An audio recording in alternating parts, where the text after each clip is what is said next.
Hello and welcome back. स्वागत है आप सभी का आपके खूबसूरत सी यूट्यूब चैनल प्रम्स एजुकेशन में। दोस्तों आज के इस वीडियो में हम लोग पढ़ेंगे क्लास 10 हिंदी का चैप्टर नंबर 7 जो कि हमारा यहाँ पे परंपरा का मूल्यांकन है। तो आज के इस वीडियो में आपको इस चैप्टर से रिलेटेड सारे ऑब्जेक्टिव क्वेश्चंस को बताएंगे जो कि आपसे आने वाले एग्जामिनेशन में यहाँ पे पूछे जाएंगे। तो इसीलिए इस वीडियो में एंड तक रह करके उन सारे ऑब्जेक्टिव क्वेश्चंस को याद करने की कोशिश कीजिएगा। तो चलिए बिना टाइम को वेस्ट किए हुए इस वीडियो को स्टार्ट करते हैं, लेकिन उससे पहले हमारे इस वीडियो को एक लाइक जरूर कर दें। तो चलिए शुरू करते हैं। इसके ऑब्जेक्टिव क्वेश्चन को स्टार्ट करने से पहले यहाँ पे लेखक के बारे में कुछ बातें जान लेते हैं, ठीक है। तो हमारा इस चैप्टर का जो लेखक का नाम है वो क्या है, रामविलास शर्मा। उनका जो जन्म हुआ था 10 अक्टूबर 1912 ईस्वी में हुआ था उन्नाव उत्तर प्रदेश के एक छोटे से गांव में, और गांव का नाम था यहाँ पे ऊंच गांव, ठीक है। उन्होंने लखनऊ विश्वविद्यालय से 1932 ईस्वी में बीए तथा 1934 ईस्वी में अंग्रेजी में साहित्य में एमए किया, ठीक है। फिर आगे 1938 से लेकर के 1943 ईस्वी तक उन्होंने लखनऊ विश्वविद्यालय में अंग्रेजी विभाग में अध्यापन का कार्य किया, और यहाँ पे 1971 तक यहाँ अध्यापन करने के बाद यहाँ पे चले गए, ठीक है। फिर यहाँ पे जो आगे कि 1949 से लेकर के 1953 तक रामविलास जी ने भारतीय प्रगतिशील लेखक संघ के महामंत्री भी रहे। उनका निधन 30 मई 2000 ईस्वी में हो गया था दिल्ली में, ठीक है। तो ये इसके कुछ लाइफ से रिलेटेड उनके कुछ डिटेल। अब बात करते हैं उन्होंने कौन कौन सी रचनाएं लिखी थी। तो यहाँ पे रामविलास जी ने हिंदी में जीवनी साहित्य को एक नया आयाम दिया। उन्होंने निराला की साहित्य साधना पुस्तक पर साहित्य अकादमी पुरस्कार प्राप्त हो चुका है। उनकी अन्य प्रमुख रचनाओं के नाम इस प्रकार हैं: आचार्य रामचंद्र शुक्ल और हिंदी आलोचना, भारतेंदु हरिश्चंद्र प्रेमचंद्र और उनका योग, भाषा और समाज महावीर प्रसाद द्विवेदी और हिंदी नवजागरण, भाषा की समस्या, नई कविता और अस्तिवाद। हमारा अगला है कि भारत में अंग्रेजी राज और मार्क्सवाद, भारत के प्राचीन भाषा परिवार और हिंदी, वीरान चिन्ह और बड़े भाई। इन सारे की रचना यहाँ पे जो किया गया यहाँ पे रामविलास जी के द्वारा यहाँ पे किया गया था। तो ये थी इसकी कुछ इम्पोर्टेंट से डिटेल इनके यहाँ पे इन्होंने कौन कौन से यहाँ पे चरित्र यहाँ पे जो क्या कहते हैं कृति है वो लिखी थी।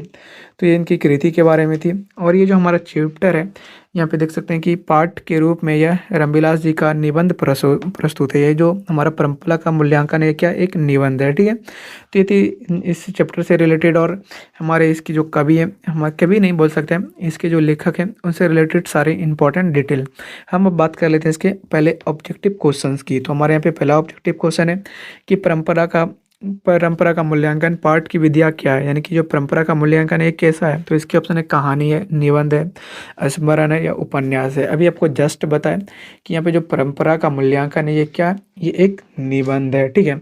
हमारा दूसरा प्रश्न है कि रामविलास शर्मा का जन्म यहाँ पे कब हुआ था। तो इसके ऑप्शन है यहाँ पे 10 अक्टूबर 1912, 12 अक्टूबर 1912, 14 अक्टूबर 1912 या 10 अक्टूबर 1911। तो हमारा दो का सही आंसर होगा यहाँ पे 10 अक्टूबर 1912। तीसरा प्रश्न है कि रामविलास शर्मा ने लखनऊ विश्वविद्यालय में बीए कब किया था। तो इसके ऑप्शन है 1931, 1932, 1933 या 1934। तो हमारा तीसरा का सही आंसर यहाँ पे क्या हो जाएगा, 1932 ईस्वी में रामविलास शर्मा जी ने लखनऊ विश्वविद्यालय में बीए किया था। हमारा चौथा प्रश्न है यूनान के कौन थे। तो इसके अपने शैली वायरन, यहाँ पे शैली और वायरन दोनों या इनमें से कोई नहीं। तो चौथा का हमारा सही आंसर क्या हो जाएगा, यहाँ पे शैली और वायरन दोनों यूनान के ही थे। हमारा पांचवा प्रश्न है कि रामविलास शर्मा को किस पुस्तक पर साहित्य अकादमी पुरस्कार मिला था। तो इसके ऑप्शन है भारतेंदु हरिश्चंद्र, नई कविता और अस्तित्ववाद। तीसरा ऑप्शन है निराला की साहित्य साधना और बड़े भाई। तो 15 का यहाँ पे सही आंसर क्या हो जाएगा, यहाँ पे निराला की साहित्य साधना, ठीक है। हमारा छठा प्रश्न है कि विराम चिन्ह के लेखक कौन है। तो इसके ऑप्शन है प्रेमचंद्र, टैगोर, यतीन्द्र मिश्र, रामविलास शर्मा। तो 6 का हमारा सही आंसर हो जाएगा रामविलास शर्मा। हमारा सातवां प्रश्न है कि भारत की भाषा समस्या नामक पुस्तक के लेखक कौन है। तो इसके ऑप्शन है अमरकांत, गुणाकर मूले, टैगोर, रामविलास शर्मा। तो 7 का हमारा सही आंसर क्या आ जाएगा यहाँ पे रामविलास शर्मा। हमारा आठवां प्रश्न है कि रामविलास शर्मा का निधन कब हुआ था। तो इसके ऑप्शन है 30 मई 2000, 25 मई 2000, 28 मई 2000 और 1 जून 2000। तो 8 का हमारा सही आंसर हो जाएगा 30 मई 2000 को। हमारा 9वां प्रश्न है कि शेक्सपियर मूलतः थे, तो इसके ऑप्शन है कवि, नाटककार, नेता, अभिनेता। तो 9 का हमारा सही आंसर क्या हो जाएगा, नाटककार। हमारा 10वां प्रश्न है कि जार शाही का संबंध किस देश से है, तो इसके ऑप्शन है रूस, ब्रिटेन, अमेरिका, फ्रांस। तो 10 का हमारा सही आंसर क्या हो जाएगा, रूस। हमारा 11वां प्रश्न है कि रूसी क्रांति डैश ईस्वी में हुई, तो इसके ऑप्शन है 1916, 1917, 1918 या 1919। तो 11 का हमारा सही आंसर क्या हो जाएगा, 11 का हो जाएगा यहाँ पे 1917 ईस्वी में। हमारा 12वां प्रश्न है कि टॉलस्टॉय किस देश के साहित्यकार थे, तो इसके ऑप्शन है अमेरिका, ब्रिटेन, फ्रांस या रूस। तो 12 का हमारा सही आंसर क्या हो जाएगा, रूस। यहाँ पे जो टॉलस्टॉय थे वो कहाँ के थे, रूस के साहित्यकार थे।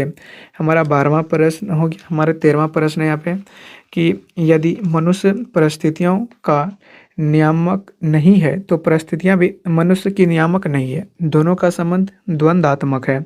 यह यह जो उक्त पंक्ति है ये किस पाठ से ली गई है, तो इसके ऑप्शन है शिक्षा और संस्कृति, नागरी लिपि, भारत से हम क्या सीखे, या परंपरा का मूल्यांकन। तो 13 का हमारा सही आंसर क्या हो जाएगा, परंपरा के मूल्यांकन। यहाँ पे जो लिखा गया है कि यदि मनुष्य परिस्थितियों का नियामक नहीं है तो परिस्थितियां भी मनुष्य का नियामक नहीं है। ठीक है।